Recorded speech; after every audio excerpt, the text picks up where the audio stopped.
నేను మీ doctor Anjani Dasharatha hospitals Eluru. ఇవాళ busting the common myths of IUI discuss చేద్దాము. అంటే ఐయుఐ చేయించుకున్నాక నేను అది చేయాలా ఇది చేయాలా, ట్రావెల్ చేయకూడదా, ఏం తినొచ్చు ఏం తినకూడదు, నాకు 100% ప్రెగ్నెన్సీ వస్తుందా? ఆగండి, ఇవన్నీ మీ క్వశ్చన్స్ అని నాకు తెలుసు, కానీ ఇవే ఇవాళ డిస్కస్ చేద్దాం. ఫస్ట్ అండ్ ఫార్మోస్ట్, ట్రావెలింగ్ చేయొచ్చా, బెడ్ రెస్ట్ తీసుకోవాలా?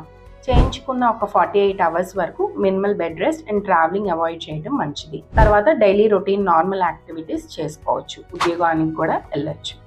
భార్యాభర్తలు కలవకూడదా ప్రొసీజర్ అయ్యాక? అలా ఏం లేదండి, దీనికి దానికి ఏం కనెక్షన్ ఉండదు. You can have your intercourse. Third, ఏ ఫుడ్ తినాలి ఏ ఫుడ్ తినకూడదు, నీస్ తినొచ్చా తినకూడదా? There is no dependency of IUI success rate on your food intake.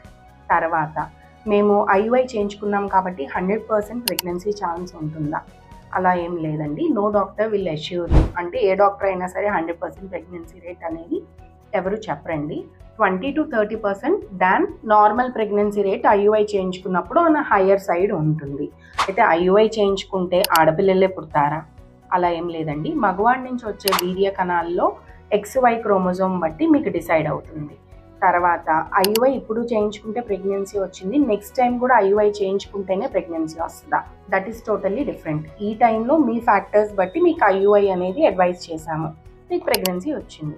Next టైంలో ఆ మూమెంట్లో చూసుకుని దాన్ని బట్టి ప్రొసీడ్ అవుతాము. హోప్ మీ ఐయుఐ డౌట్స్ అన్ని క్లియర్ చేశామని అనుకుంటూ థ్యాంక్ యూ.